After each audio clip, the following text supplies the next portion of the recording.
হে জগতবাসী, আজ আমি শামীম আলী চিশতি আপনাদের সামনে একটি আলোচনা নিয়ে আসলাম।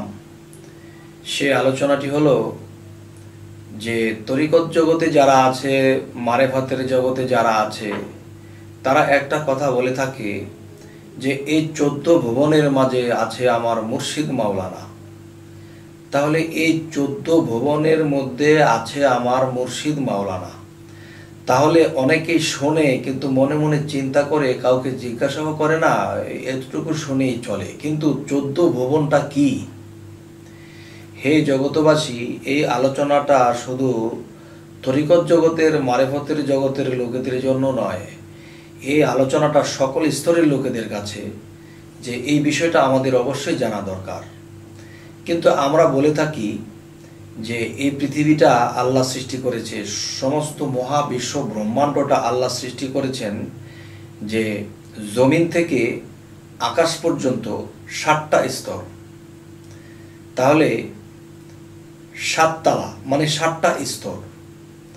তাহলে জমিন থেকে যদি আমরা লক্ষ্য করি, জমিন থেকে একেবারে পাতাল পর্যন্ত 7টা স্তর।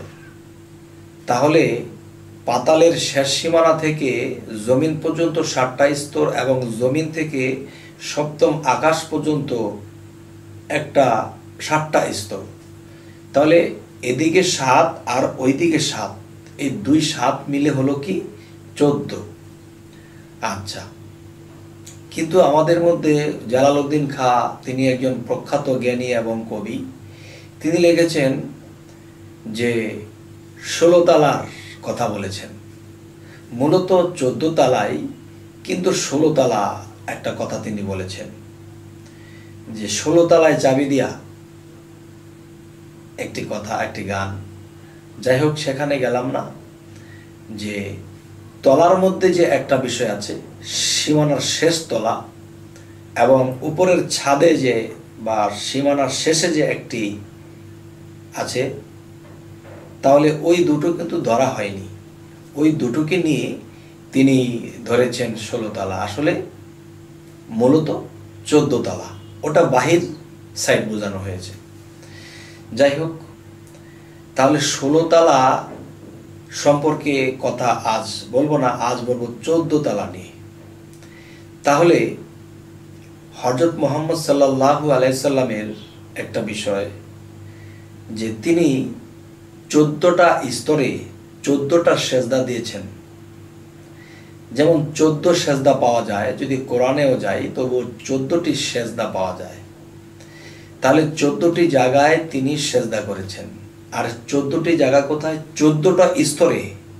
তিনি যখন দেখেছেন, তিনি হযরত মুহাম্মদ সাল্লাল্লাহু আলাইহি সাল্লাম, তিনি ক্ষুদ্র হয়ে পৃথিবীতে এসেছেন, কিন্তু মূলত তিনি মহাবিশ্ব ব্রহ্মাণ্ড যদি আমরা 14 তালা ধরি, তাহলে হযরত মুহাম্মদ সাল্লাল্লাহু আলাইহি সাল্লাম তিনিও নিজেও একজন 14 তালা। তাহলে এই 14 তালার ভিতরে সমস্ত সৃষ্টিকে আল্লাহ সেটিং করলেন।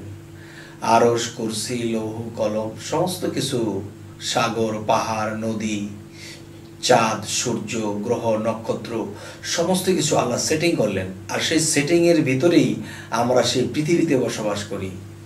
যাই হোক, হযরত মুহাম্মদ সাল্লাল্লাহু আলাইহি ওয়াসাল্লাম তিনি নিজেই একজন 14 তালা, এবং বাহ্যিক জগতেও আছে 14 তালা।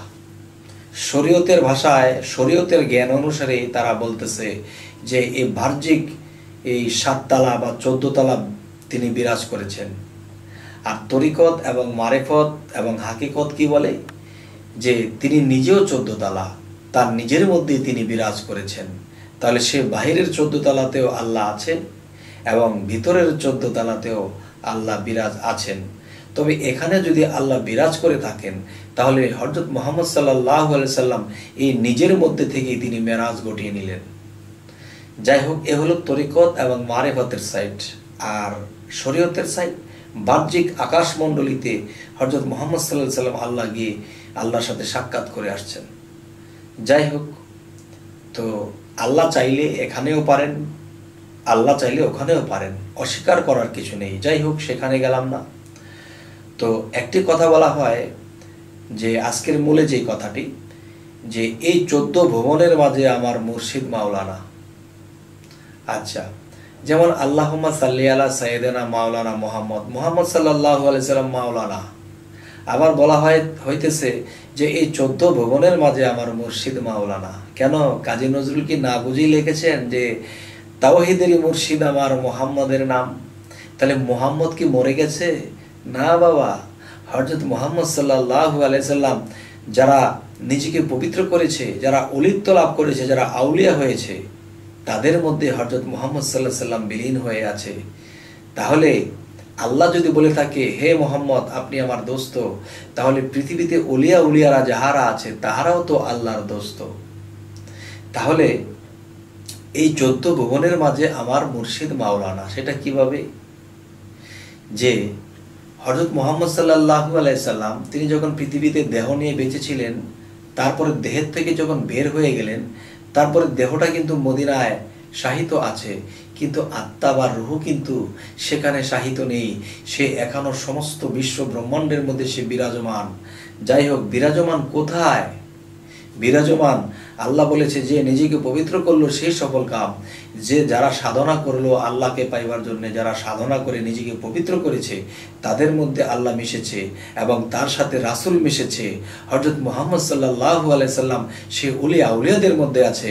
তাই বলা হয়েছে যেদিন আমরা একজন কামেল মুর্শিদকে ধরলাম সেদিন আমরা রাসূলকেই পাইলাম, আর যেদিন আমরা রাসূলকে ধরলাম সেদিন আমরা আল্লাহকেই ধরলাম।